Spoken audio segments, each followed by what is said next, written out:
الہی علامتیں جو کہ بالکل خرق عادت کے انداز میں ہوگی، جن کا معاملہ جو ہے وہ آپ کے ناپ تول میں نہیں آ سکتا، آپ کی کیمسٹری فزکس اس کا جو ہے وہ نہیں کر سکتی، ادراک ہوگا یہ قیامت کی۔ ان میں نمبر ایک کیا ہے؟ ایک بہت بڑا دھواں آئے گا، پوری دنیا کو لپیٹے گا۔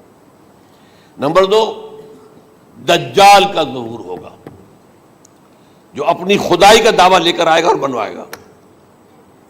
اس کے ہاتھ میں ہو جائیں گے، قبضے میں ہو جائیں گے سارے ذرائع پیداوار کے۔ اس کی طرف بھی پہلا قدم اٹھ چکا ہو، ٹرپس کے نام سے معاہدہ ہو چکا ہے۔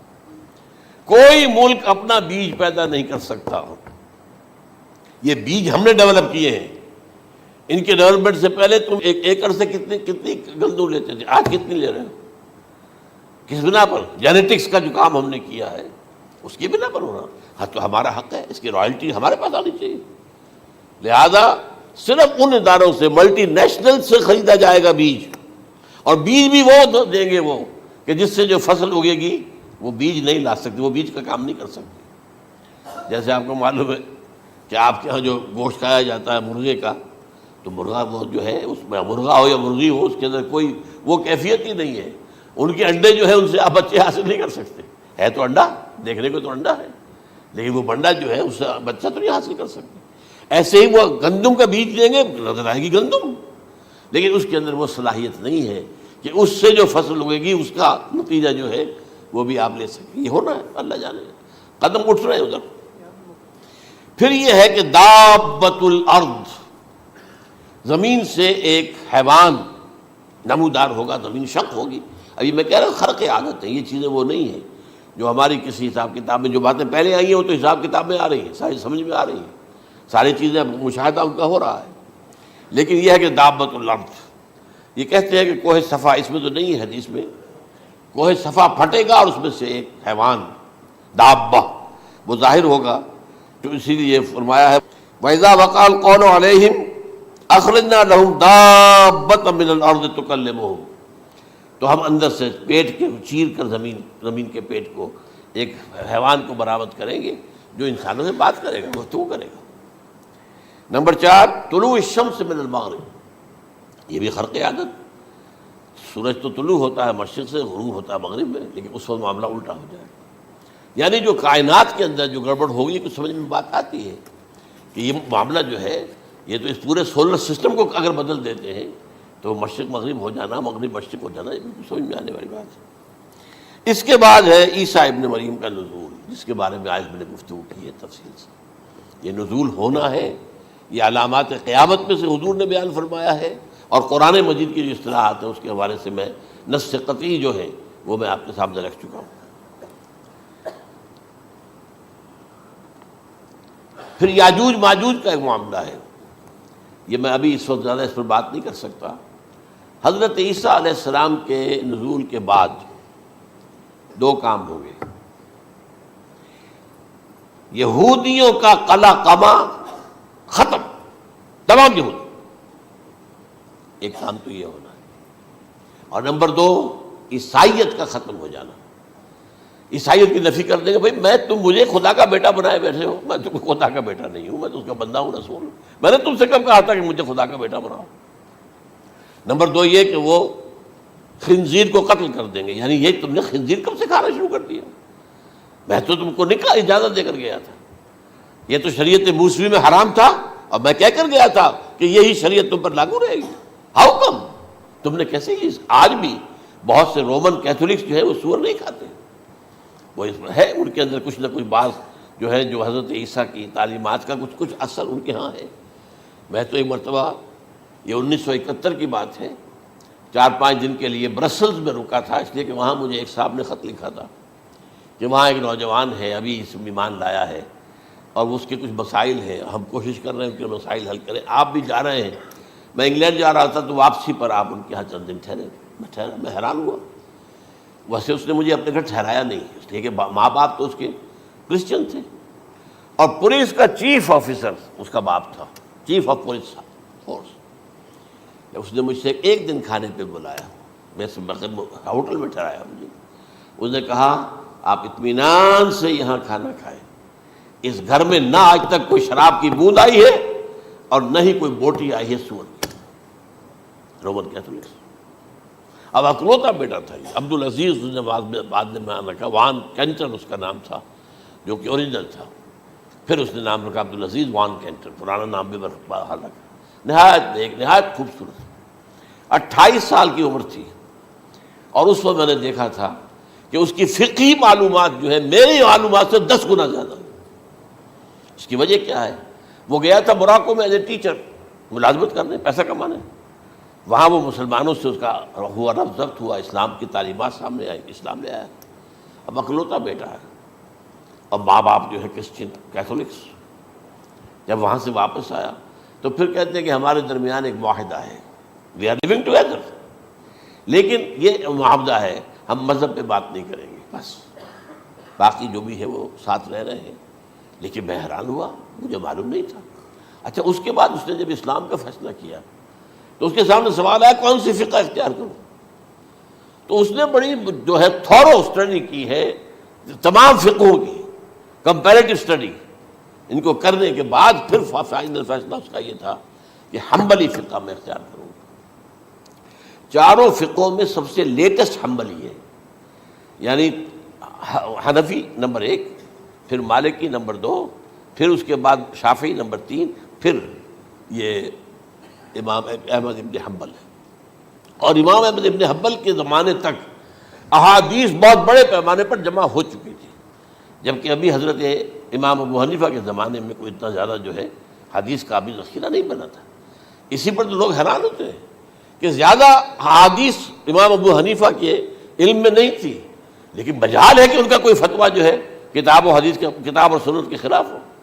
اگرچہ انہوں نے صاف کہا کہ اگر تم پاؤ کوئی ایسی سچی حدیث، پختہ حدیث جو میری کسی رائے کے خلاف ہو تو میری رائے کو دیوار پر دے مارنا اور اس صحیح حدیث کی پیروی کرنا. لیکن ویسے اس کے بعد یہ کمال یہ ہے کہ بہت ہی کوئی شاذ معاملہ ہے کہ جس میں ان کا کوئی فتویٰ وہ کتاب و سنت کے منافی ہو یا سنت کے منافی ہو. کتاب پہ تو سوال پیدا نہیں ہوتا، کتاب تو ساری ان کے سامنے موجود تھی. اس کے بعد یہ ہے کہ یاجوج ماجوج، اصل میں بتا رہا تھا آپ کو کہ جب عیسائیت بھی ختم ہو گئی، یہود ویسے ختم ہو گئے، استیصال ہو گیا، جڑ کٹ گئی. اب عیسائیت گویا کہ اسلام میں ضم ہو گئی. عیسائیت مذہب ختم، یہودی خود ختم. اب یہ طاقت کتنی ہو جائے گی؟ تقریباً 2/3 دنیا آ گئی.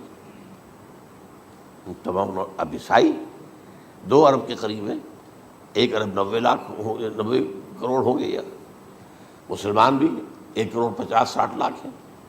دونوں کو جوڑ لیجیے کتنے ہو گئے؟ 6 ارب کل آبادی ہے. لیکن اس کے بعد آتا ہے یاجوج ماجوج کا خروج. یہ یاجوج ماجوج میرے نزدیک چائنا اور رشیا ہے. ان کی مجموعی طاقت اتنی ہوگی اور یہ اس طرح آئیں گے ہر اونچائی پر سے اترتے ہوئے، پھسلتے ہوئے. جیسے 1962 میں جب وار ہوئی تھی بٹوین چائنا اینڈ انڈیا 1962 میں، تو وہ اس وقت کا نقشہ جو آج بھی اخبارات میں پڑھتا تھا تو یاد، waves after waves of Chinese soldiers were coming down the slopes of Himalayas. یہ تو وہ ہے نا جن کی تعداد کا کوئی حساب نہیں ہے. اور رشیا اور یہ مل کر جو ہے، میرا اندازہ یہ ہے کہ جب پہلے ملحمۃ العظمیٰ ہوگی وہ عیسائیوں اور مسلمانوں کے درمیان، اس وقت یہ دونوں پاورز نیوٹرل رہے گی. لیکن غالباً یہ بات طے کر لیں گی کہ ویپنز آف ورلڈ جو ہے ماس ڈسٹرکشن، یہ استعمال مت کرنا. اگر یہ ویپنز آف ماس ڈسٹرکشن استعمال کرو گے تو ہم میدان میں آ جائیں گے. اس میں وہ جنگ جب ہو چکے گی، پھر حضرت عیسیٰ کو فتح حاصل ہو جائے گی، اور پھر یہ کہ یہودیت ختم ہو جائے گی، عیسائیت بطور مذہب ختم ہو کر اسلام میں ضم ہو جائے گا. پھر وہ 40 برس کا عہد حکومت ہے حضرت عیسیٰ علیہ السلام. لیکن جب یہ فتح ہو جائے گی ان پر، اب یاجوج ماجوج آئیں گے اور اتنی تعداد میں آئیں گے کہ بحیرہ طبریہ جو ہے اس کا سارا پانی پی جائیں گے. یہ تو اگر آپ کو کبھی اندازہ ہو یا کوئی آپ جانیں ان لوگوں کو جو ان چینیوں سے واقف ہیں، وہ کہتے ہیں زمین پر ہلتی ہوئی کوئی چیزوں سے وہ چھوڑی چھوڑ کے کھا جائیں گے. جہاں وہ جاتے ہیں ایز اے لیبرر، وہاں کے جو سارے کتے ہیں ختم، ساری بلیاں ختم، ہر شے، وہ جو سانپ کھاتے ہیں، ہر چیز کھاتے ہیں. اور یہ تمام ایسٹرن کنٹریز کے اندر ہوتا ہے. بڑی ڈیلیشس ڈشز ہیں یہ سانپ وغیرہ وغیرہ. اور یہ جس طرح کھا جائے، پانی پی جائے، ایک قطرہ نہیں رہے گا اس پر، تو پھر جو ہے اللہ تعالیٰ اس وقت جو ہے اس میں ایک ایسی بیماری پیدا کرے گا، یہ سب مر جائے، یہ معجزے سے ہوگا۔ یعنی ان کے اوپر فتح جو ہے وہ عام لڑائی کے ذریعے سے نہیں ہوگی، بلکہ اس کے اوپر فتح جو ہوگی وہ اللہ تعالیٰ سے ہوگی، ایک بیماری پیدا ہوگی، سب مر جائے گا۔ اور اس کے بعد اللہ تعالیٰ ایسے پرندے بھیجے گا بڑی لمبی لمبی گردنوں والے، وہ ان سب کو کھا جائیں گے، جیسے ہمارے ہاں گدھ ہوتے ہیں، وہ ان کو صاف کر دیں گے۔ ورنہ تو یہ ہے کہ پوری دنیا کے اندر جو بدبو اور جو پیدا ہوتا معاملہ اس سے، تو اس نوع انسانی کی بقا ممکن نہیں تھی۔ ان کے خاتمے کے بعد پھر یہ ہوگا کہ حکومت اسلامی جو ہے پوری دنیا میں حضرت مسیح علیہ السلام کی ہوگی۔ 45 برس وہ رہیں گے، اسی میں وہ کہلن بھی آ جائے گا، وہ فی المہد و کہلن جو میں نے شروع میں بیان کیا تھا، اسی میں پھر یہ ہے کہ وہ شادی بھی کریں گے، ان کی اولاد بھی ہوگی، اور پھر ان کا انتقال ہوگا تو حضرت حضور صلی اللہ علیہ وسلم کے حجرے میں، وہیں پر جہاں حضور اور ابو بکر اور عمر رضی اللہ تعالیٰ عنہم دفن ہیں، وہیں پہ ان کو دفن کیا جائے گا۔ اور قیامت کے دن حضور فرماتے ہیں کہ میں اور یہ تینوں ساتھ نکلیں گے۔ تو یہ ہے واقعات و واقعات۔ بہرحال اس میں یہ ہے کہ یہ نوٹ کر لیجئے کہ جہاں تک ہمارے ہاں آج کل کا معاملہ ہے، میرے نزدیک میں یہ کہنے پر مجبور ہوں، جو رفع و نزول مسیح کو نہیں مانتا وہ کم سے کم منکر حدیث ضرور ہے۔ میں اس سے کم کا فتویٰ نہیں دے سکتا۔ اب یہ ہے کہ جو لوگ مہدی کو نہیں مانتے ان کا معاملہ میں مختلف سمجھتا ہوں، چند منٹ لے رہا ہوں آپ کے، اور اس لیے کہ ان کی حدیثیں صحیحین میں نہیں ہیں، بخاری مسلم میں نہیں، اور یہ کہ بہرحال ان کا معاملہ جو ہے وہ ایسا نہیں ہے حضرت عیسیٰ کا۔ حضرت عیسیٰ کے آنے کا جو کچھ ہوگا وہ تو میں نے آپ کے سامنے بیان کر دیا، لیکن یہ ہے کہ حضرت مہدی ہمارے نزدیک اس میں خرق عادت کوئی ہے ہی نہیں۔ جیسے ہر صدی کے مجدد ہوتے ہیں، آخری صدی کے مجدد وہ ہوں گے، اور میرے نزدیک یہی آخری صدی ہے، اور اسی میں حضرت مہدی کا ظہور ہو جانا۔ سعودی عرب میں کوئی خانہ جنگی ہوگی کسی بادشاہ کے انتقال پر، اور پھر اس وقت یہ ظاہر ہوں گے، اس وقت ملک کے حالات کو سنبھالنے کے لیے لوگ ان کو زبردستی نکالیں گے، چھپے ہوئے ہوں گے ایک گھر میں۔ یہ حضرت ام سلمہ رضی اللہ تعالی عنہ کی روایت ہے کہ ایک بادشاہ کے انتقال پر یہ خانہ جنگی ہو جائے گی، اور ایک شخص مدینے سے بھاگ کر مکے میں چھپ جائے گا۔ یہ تو ہے ان کے الفاظ، میں توجیہ کر رہا ہوں۔ یہ لوگ ان کی طرف دیکھ رہے ہوں گے کہ یہ جو وقت آیا ہے فتنے کا ہماری قوم پر، ہمارے ملک پر، تو ان کی شخصیت ایسی ہے کہ یہ بیچ میں آئیں، صلح صفائی کرائیں، اور وہ جو ہے اس ذمہ داری سے بچ کر بھاگیں گے اور جا کر مکے میں چھپ جائیں گے۔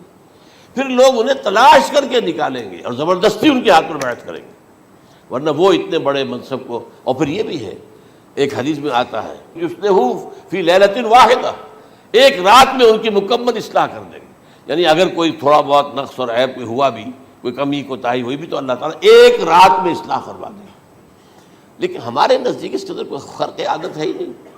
البتہ جو کہتے ہیں اہل تشیع، وہ خرق عادت ہے کہ ان کے 12ویں امام جو ہے وہ بچپن ہی کے اندر اس خوف سے کہ جو بنو عباس بادشاہ ہیں وہ ان کو قتل کر دیں گے، تو وہ ایک غار میں چھپا دیے گئے۔ اب وہ 1200 برس سے اس غار کے اندر چھپے ہوئے، اور اس کے بعد وہ ظاہر ہوگی، وہ امام مہدی ہوں گے۔ اس میں خرق عادت ہے، لیکن میں یہ کہتا ہوں کہ محض خرق عادت کی بنیاد پر ہم اس کی نفی نہیں کریں گے۔ کیوں؟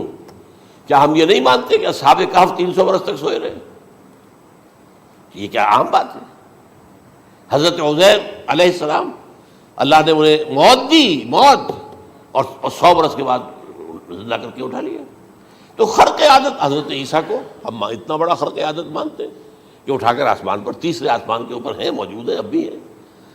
شب معراج میں تیسرے آسمان پر حضور کی ملاقات ان سے ہوئی۔ تو یہ خرق عادت کی بنیاد پر نفی نہیں ہم کرتے، ہو سکتا ہے، لیکن یہ کہ اس کے لیے ہمارے پاس کوئی دلیل نہیں، کوئی احادیث نہیں، کچھ نہیں، اس لیے ہم اس کو نہیں مانتے۔ البتہ خود وجود جو ہے حضرت مہدی کا وہ کوئی عجیب بات نہیں ہے، وہ تو جیسے پہلے بھی آئے ہیں ہمارے مجددین، ایسے مجدد ہوں گے اور دین کو تازہ کر دیں گے۔ ایک صحیح اسلامی ریاست جو ہے وہ عرب میں قائم ہو جائے گی دوبارہ۔ حضور نے فرمایا وہ عدل اور انصاف سے عرب کو اسی طرح بھر دے گا جیسے کہ وہ اس سے پہلے ظلم اور جور اور زیادتیوں کے سے بھری ہوئی ہوگی۔ تو یہ کام ہوگا، یہ تو مجدد کا کام ہوتا ہی ہے اس حوالے سے۔ لیکن بہرحال میں نے پھر بھی کہا کہ اگر احادیث کی کمزوری کی وجہ سے کہ صحیح عین میں نہیں ہے، اگر کوئی شخص انکار کرے تو مجھے کوئی اعتراض نہیں ہے، ٹھیک ہے، لیکن جو حضرت عیسیٰ کے نفع سماوی اور حضرت عیسیٰ کے نزول کا انکار کرتا ہے وہ کم سے کم، میں انہیں اور آگے کوئی فتویٰ نہیں دیتا کہ وہ کافر ہو گیا یا یہ ہو گیا یا وہ ہو گیا، لیکن منکر حدیث کے لائن میں تو وہ لازماً کھڑے ہو گئے۔